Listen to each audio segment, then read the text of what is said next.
Hello friends, my name is Ihor Havryshchak. Today is Wednesday, May 24th. I'm going to give you an overview of the most important news from this crazy world, a world that primarily concerns us, Ukrainians, and our Ukraine. So Donald Trump shared his vision of who should end Russia's war against Ukraine. Republicans criticized him for his soft and toothless policy toward the Kremlin. Putin, like a real Schrödinger's cat, visited the Kursk region. Meanwhile, the United States insists that the G7 countries refrain from making an official declaration of support for Ukraine and do not recognize the Russian invasion. And finally, in the Spanish capital of Madrid, Andriy Portnov, a Yanukovych-era advisor, was killed.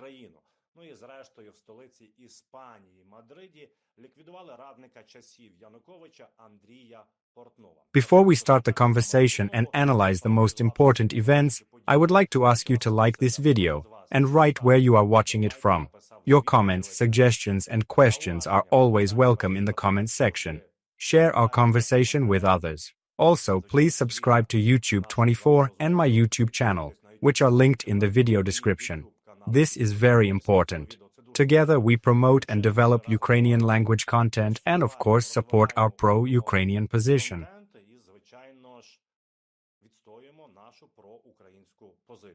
Ukraine's defense and security forces hit the Bolkhov semiconductor plant. To begin with, our defense forces, despite what is happening in the negotiation process, continue to destroy the enemy and continue to harm Russia on its own territory. The plant is located in the Oryol region, just southwest of the Kursk and Belgorod regions. The company specializes in the production of electronic components, including Zener diodes, rectifiers, bridge assemblies, and specialized power semiconductor devices.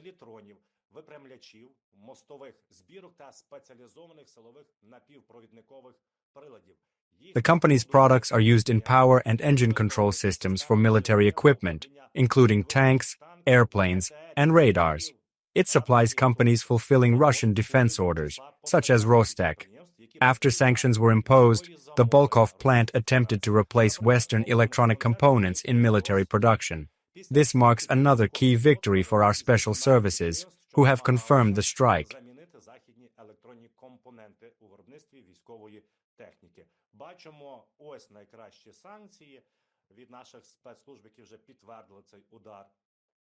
Continuing with the topic of aircraft, I would like to remind you that our Ukrainian defense forces shot down two powerful A-50 radar aircraft in Russia.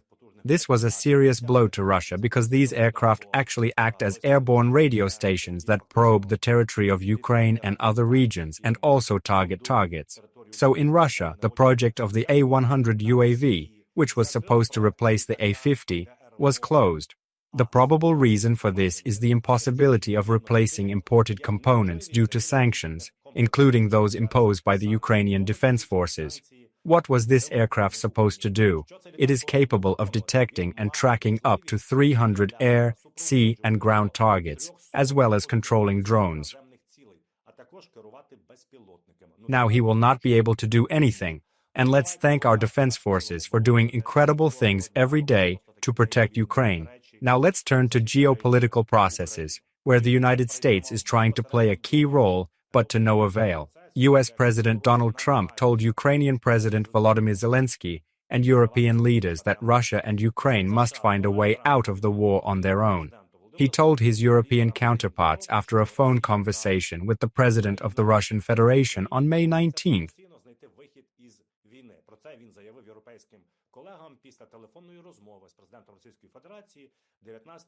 The New York Times reports this, citing 6 independent sources. According to them, Trump has also abandoned his own threats to join Europe's new sanctions against Russia.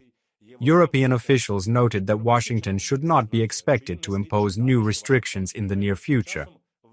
This approach indicates not only the end of American pressure on Russia, but also the emergence of a deep split within the NATO alliance, which is what Putin has been seeking, the New York Times notes. For many, Trump's change in position was expected, as he initially promised to end the war in 24 hours, and a few days before his conversation with Putin, he said that only he could find a solution to the military conflict. за кілька днів до розмови з Путіним говорив, що тільки він може знайти вирішення військового конфлікту, було очікуване. From the very beginning, the Trump administration's policy has been to put pressure on the victim, Ukraine, not the aggressor, Russia. This was stated by former U.S. Ambassador Brigitte Brink, as we have already discussed. She resigned from her post after 3 years because the White House pressured her not to condemn Russia and not to recognize Ukraine as a victim of aggression. A senior European official told the New York Times that he believed Trump was never interested in joining sanctions against Russia if the ceasefire was abandoned. He called the U.S. president's numerous threats to impose restrictions merely tokenistic. Trump summoned Putin to Istanbul, but Putin and Lavrov didn't attend. Only Medinsky's delegation showed up. Then Trump said everything would be decided via phone, and now he's told the Europeans, "It's up to you to decide this war. I won't participate or impose sanctions." Trump had previously expressed a desire to trade with Russia, so it's no surprise he's avoiding sanctions on a country he wants to engage economically with. Я санкції вводити не маю наміру. Більше того, всі прекрасно ви пам'ятаєте запис в його соцмережах, що він хоче торгувати з Росією. Ну і правильно, нащо він буде вводити санкції проти країни, з якою хоче активно розвивати економічні відносини. We'll talk about this later, we'll mention it.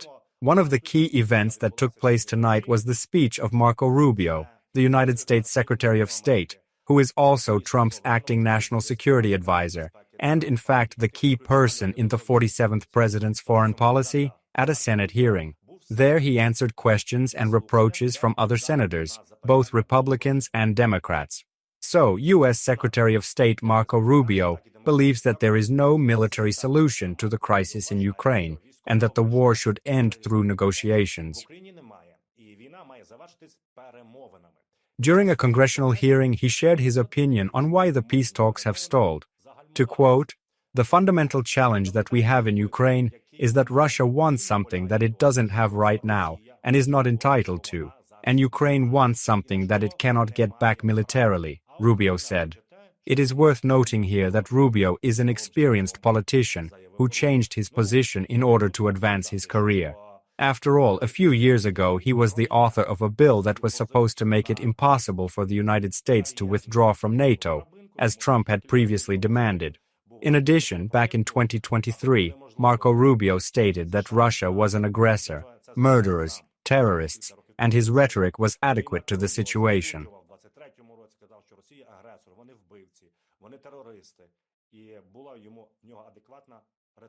Now we see that he has adopted Trump's position, although he recognizes that Russia wants what it does not have and will not get. But in the second part of his speech, he says that Ukraine wants what it cannot get back militarily. And I would like to ask Rubio, why can't we get it back militarily? Perhaps because we have not been provided with proper assistance or even given what was promised at the summit in Washington last year. Instead of an offer to join NATO, we were promised Patriot systems, which still do not exist. We will mention them again. In turn, Democratic Senator Cynthia Shaheen accused Rubio and Donald Trump of discussing this issue with Rubio at the hearing.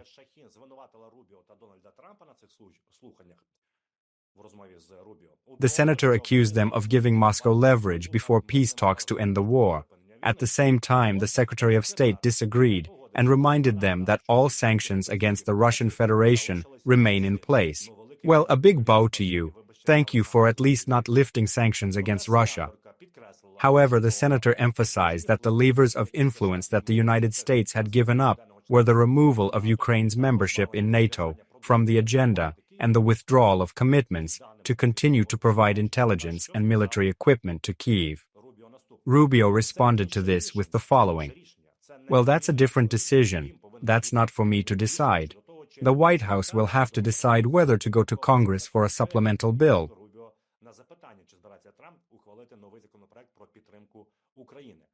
Senator Chris Coons, a Democrat from Delaware, asked if the White House administration plans to impose new sanctions on Russia or send more weapons to Ukraine. Rubio's response: "If you start threatening sanctions, the Russians will stop talking. It's important for us to be able to talk to them and push them to engage in negotiations. I have a question. What do these negotiations bring? Since March, or maybe since February, There have been calls to Putin. What are the results of these negotiations? Where do you see the result of these negotiations?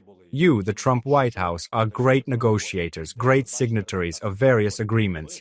Name at least one step where you see that these negotiations are yielding results. I'm disappointed in you, because there is no result. Rubio also spoke about helping Ukraine, and we quote, "The U.S. has not stopped supplying weapons to Ukraine, but there are no decisions on the possibility of forming new aid packages."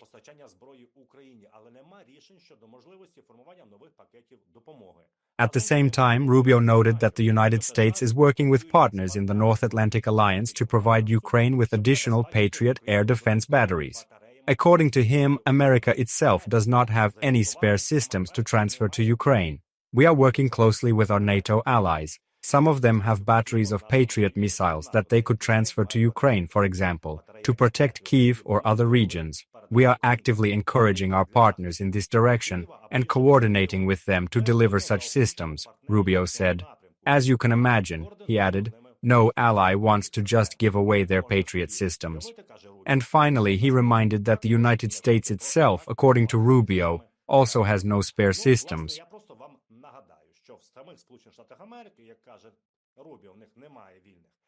There are at least 480 launchers. Yes, the complex consists of 4 to 8 launchers, but they have 500 launchers. They claim they don't have them. So why did you promise at the NATO summit in Washington last summer that you would not give these systems if you did not have them? What else did Rubio say? He said that Putin promised to give Washington his terms for a ceasefire in Ukraine after talking to Trump, and Trump said that he expected to get some terms from Putin to end the war in Ukraine in the coming days or weeks. We can imagine that these will be the same conditions that Medvedev voiced at the meeting in Istanbul. No reparations and the withdrawal of the Ukrainian armed forces from 4 regions.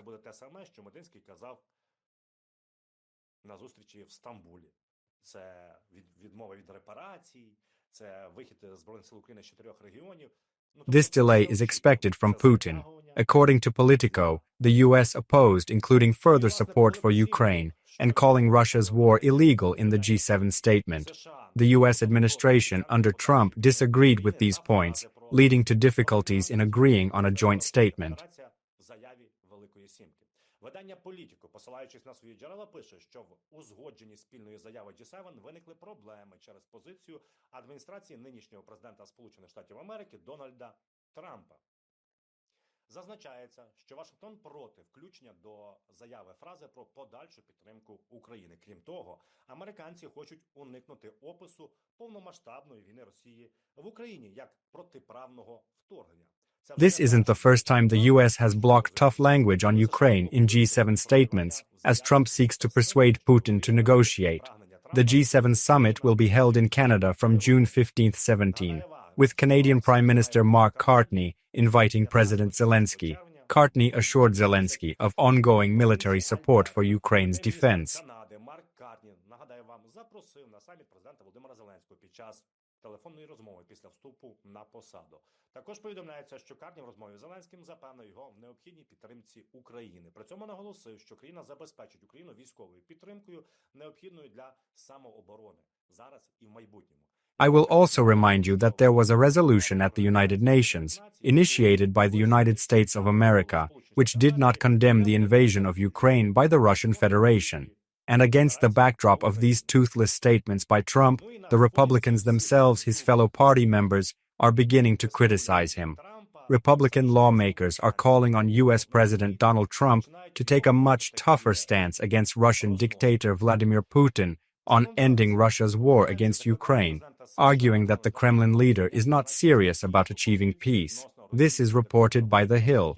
In particular, Republicans are more skeptical that Trump can convince Putin to sign a peace deal and believe that the U.S. president needs to get tougher on the Russian Federation, threatening stronger sanctions. Дедалі більш скептично ставляться до того, що Трамп може переконати Путіна піти на мирну угоду. І вважають, що президенту США потрібно стати жорсткішим до Російської Федерації, погрожуючи сильнішими санкціями. On May 19th, Senate Republican leader John Thune reminded that a bill with sanctions against Russia is ready for consideration if the White House gives the green light. He noted that this legislation has strong bipartisan support. Now remember the phrase, if the White House gives the green light. That's what John Thune, the Republican leader in the Senate, says. If the White House concludes that tougher sanctions are necessary, we are ready for that. We have a bill ready to go that has the overwhelming bipartisan support of senators.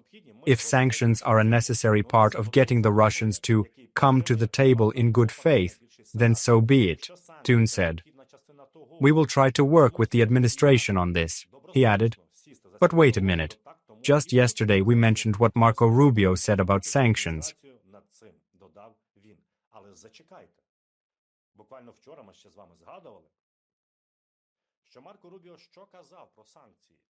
Let me remind you. According to Rubio, the American side told the Russians 6 or 8 weeks ago that the Trump administration cannot control what Congress does. And Marco Rubio personally said that they asked the White House to hold off on this bill. They said, wait until Putin and Trump have a conversation, and then we will decide. We are asking you very much not to vote. And what does the Republican leader say? He says the following. Again, I remind you, right? The White House will give the green light. Do you take us for fools? Rubio says, we've asked the senators, and the Republican leader says we're waiting for the green light from the White House. Well, at least coordinate your lies to make them at least a little bit believable.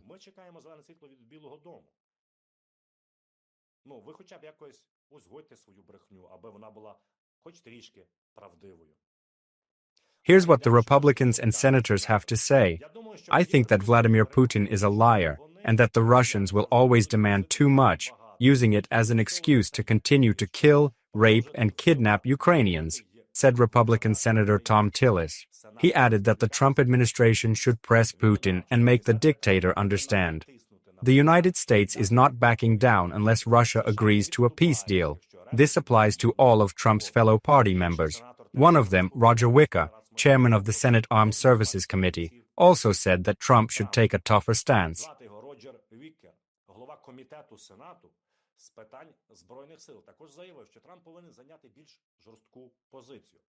They should be treated like the aggressors they are, like the war criminals they are, especially Putin, the senator said. Our negotiators must understand that there is not a single word of truth coming out of Putin's mouth. He will never fulfill a single promise he has ever made. He is fully interested in dominating his neighbors. This needs to be recognized. Another Republican senator, John Cornyn, said, you can't have a peace agreement without good faith negotiators on both sides. And I am concerned that Putin is not negotiating in good faith. He is simply leading the US and President Trump by the nose. We'll see what happens.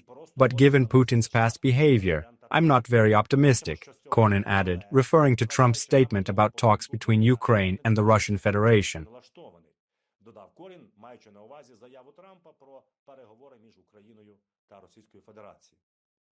In conclusion, The Hill writes that Republican confidence in Trump's approach to peace talks has declined after Putin, and later his foreign minister Sergei Lavrov skipped a meeting in Istanbul last week. And here sanctions should have been imposed by now, because let me remind you, the U.S. peace plan presented by Keith Clinton provided, first of all, for an immediate ceasefire for at least 30 days, after which negotiations could be held. However, the plan itself has not been implemented, and the Americans who proposed it have not kept their promises. Moreover, I think there will be some results from this pressure from the Republicans, because despite all the contradictions, the United States is still a democratic country. Don't think I'm criticizing the United States, but we see Trump trying to undermine institutions, challenge court decisions, and disrupt the system of checks and balances that is an important part of the government. But it's also worth paying attention to the poll among Americans. 2/3 of citizens express support for Ukraine and believe that Donald Trump is not doing enough to help it. This is an important point that cannot be ignored, especially given that in 2026 some senators will be re-elected and the U.S. presidential election is just 3 years away. As for sanctions, Lindsey Graham has also recently raised this issue again. You may remember that he is the author of a bill that would impose 500% duties on goods from third countries that buy gas, oil, and uranium from Russia. The U.S. Senate is ready to put the bill on sanctions against Russia to a vote, as Graham said during a hearing that was also attended by Marco Rubio on May 20th. Graham believes that the next few days are crucial for helping end the war, stressing that China is closely watching U.S. policy on Ukraine, which will impact Xi Jinping's future plans. He called the war a dress rehearsal for Taiwan, and warned that if Putin is not stopped, the consequences will be worse than Afghanistan.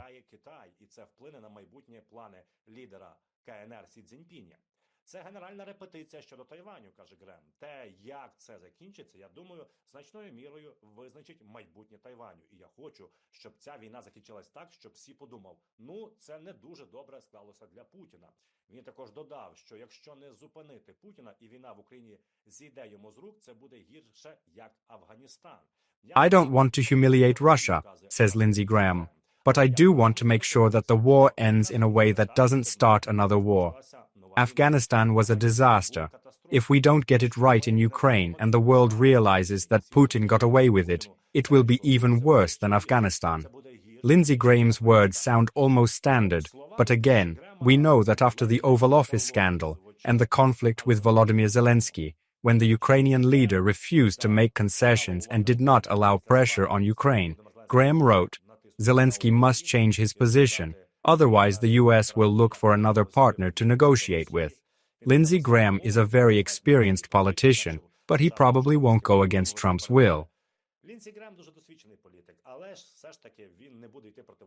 As Trump says, so it will be. Therefore, these words are correct, but so far they are just words. And you know, to be honest, sometimes I think that because of the inaction of the Trump administration, the Americans, including Trump himself, are deliberately delaying the negotiations to give Putin time to seize the 4 areas, and then try to negotiate. But let me remind you that these are only dreams if Trump really has them, because even if he has a plan to appease Putin and allow him to occupy 4 regions of Ukraine, our country's defense forces will not allow the aggressors to achieve this. Last year alone, the Russians occupied only 1% of our territory.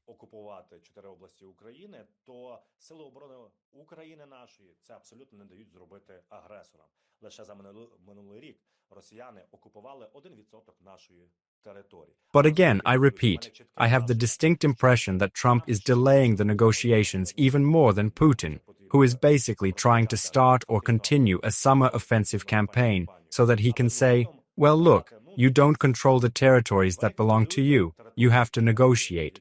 Please share your thoughts on whether this can really happen in the comments. And in general, regarding Trump's policy, is there any hope that he will impose sanctions, perhaps under pressure from Republicans or the public in the United States? Because what Trump wants, and how he puts pressure on the victim rather than the aggressor, I'm sorry, even Americans don't like it.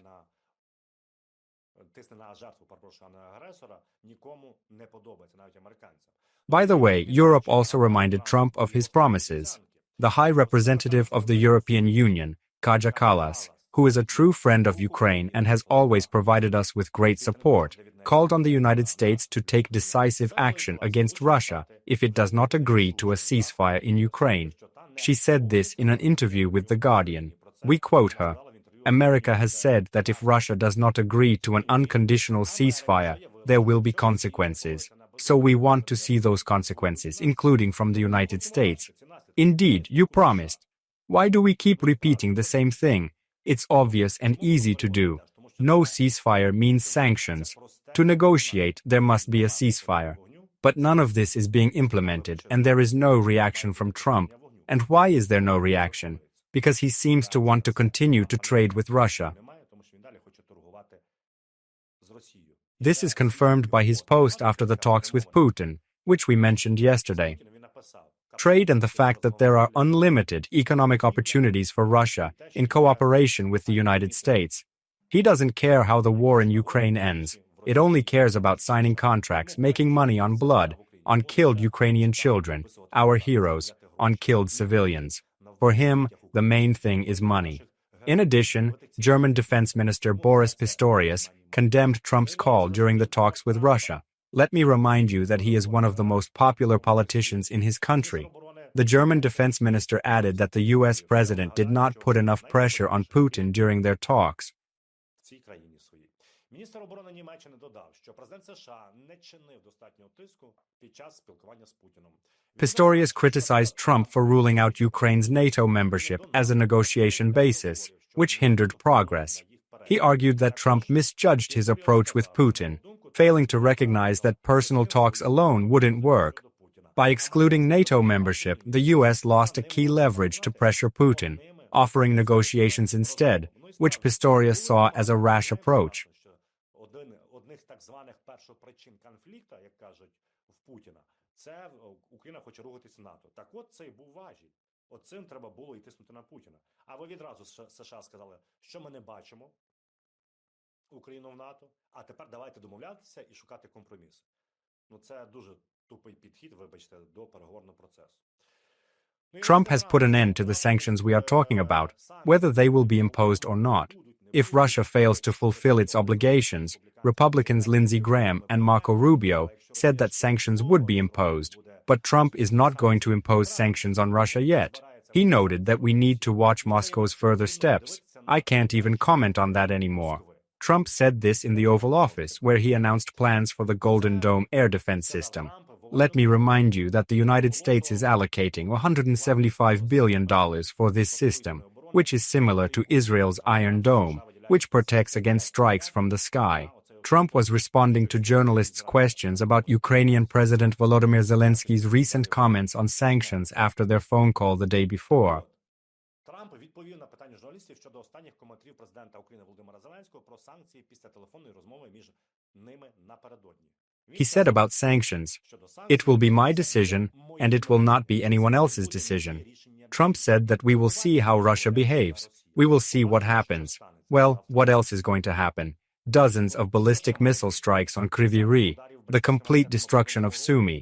What else has to happen for Donald Trump to finally open his eyes and see that Russia does not want peace talks or an end to the war? What else needs to happen? Don't tell me what you expect from Putin.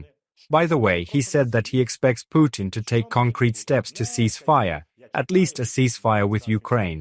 But you don't ask Donald Trump, you say clearly what you want to see and then say, and you are not doing it, Putin, in your Kremlin.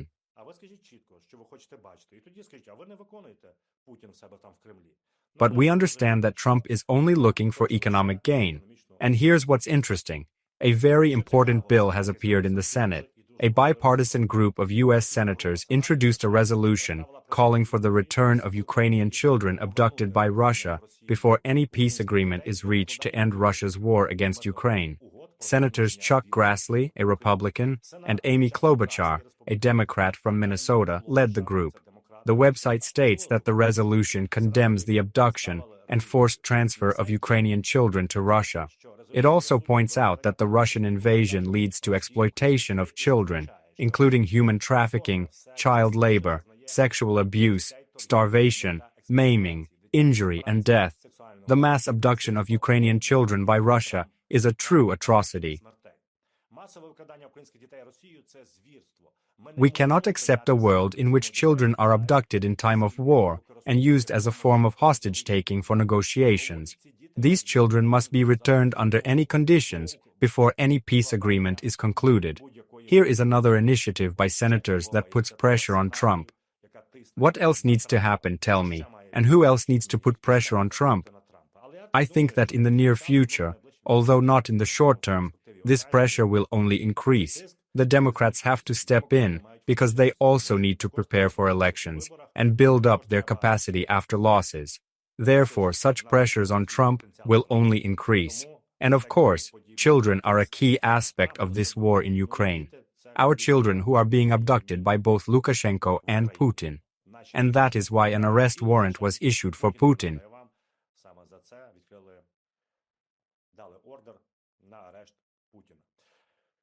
The U.S. is refusing to form new aid packages, with Speaker Mike Johnson stating they are tired of the topic.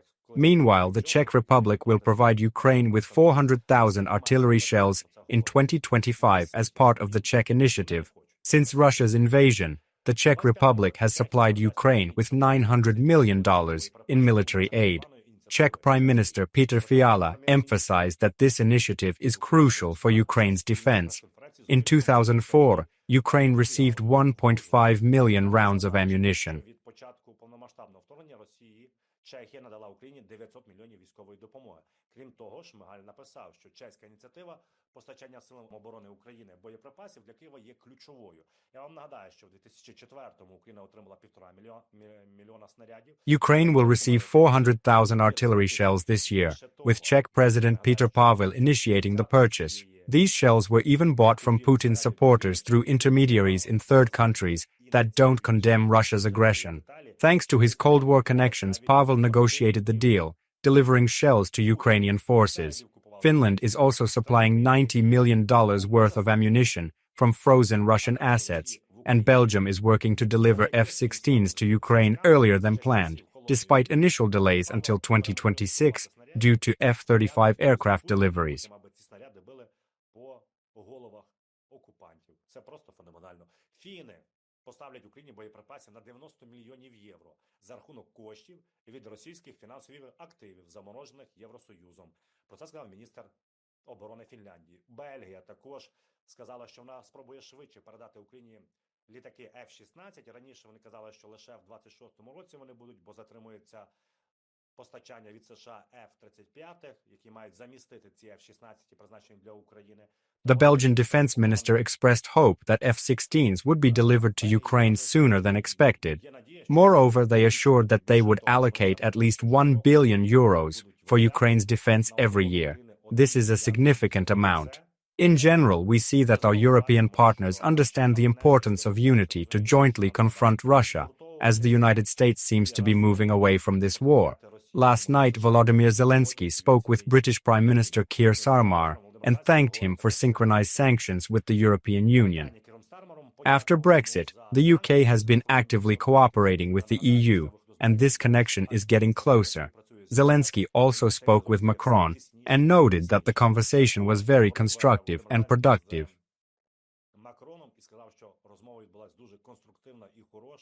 We discussed further practical steps in the defense of Ukraine and Europe, including the supply of ammunition, equipment, air defense systems, and everything necessary to protect ourselves from the enemy. At the beginning of the conversation, I mentioned Putin's Schrödinger, the theory that a cat in a box can theoretically be considered both alive and dead until you open the box. This was also the case with Putin, as Russian propaganda outlets reported that he had allegedly visited the Kursk region of Russia. This happened either yesterday or today, according to them. Putin, according to them, visited this region for the first time after the complete liberation of its territories. However, it is worth noting that the Ukrainian armed forces continue to hold a foothold in the Kursk region, and it is not yet fully controlled by Russia. According to the Russian media, Putin did not visit the liberated territories, namely the city of Kursk.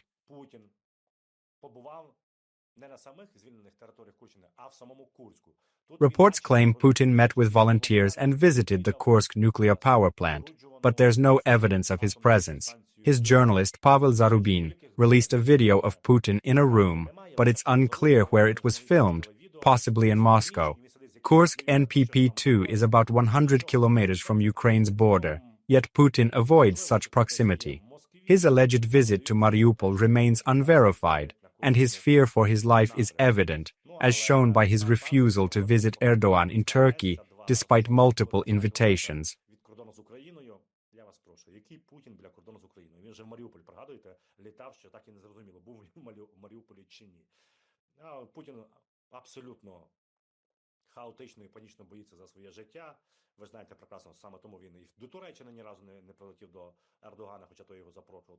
So what kind of flights or movements of Putin on the border with Ukraine can we talk about, especially given these circumstances? And today, on May 24th, it became known that Andriy Portnov, a former advisor to former Ukrainian President Viktor Yanukovych, was shot dead near Madrid. The information was first reported by local Spanish media and then confirmed by Reuters. Later, this fact was confirmed in Ukraine. Portnov received 4 gunshot wounds to the chest and 1 to the head. The incident took place in Pozuelo de Alarcón, near the local American school. According to police, a man on a motorcycle was waiting for Portnov at the gate of the school, who opened fire when he arrived and then fled. Interviewed sources believe that this could be a score settling by the Ukrainian people. Чоловік на мотоциклі. І коли Портнов під'їхав, він його розстріляв, а потім втік. Опитані джерела припускають, що це може бути зведення рахунків українського народу.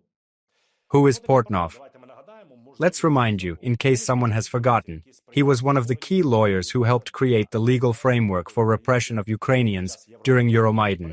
He drafted documents that restricted the rights and freedoms of citizens in favor of the Yanukovych regime.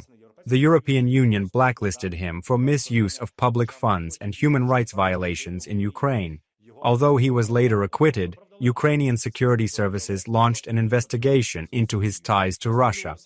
Portnov spoke out against Ukraine's Euro-Atlantic course. After the Maidan, he fled to Russia and then to Vienna. His family bought up luxury real estate in the Russian Federation. He was one of the ideologues of pro-Russian Ukraine and had influence on the judicial system in Ukraine. Now it seems his influence is limited to the Black Earth, or rather, its degradation. They also say that Anatoly Shary panicked a bit in Barcelona. I'll remind you that in 2 or 3 weeks the green card may appear, so we'll see. These are the most important news for May 21st, Wednesday. Що ж, такими новинами були найважливіші новини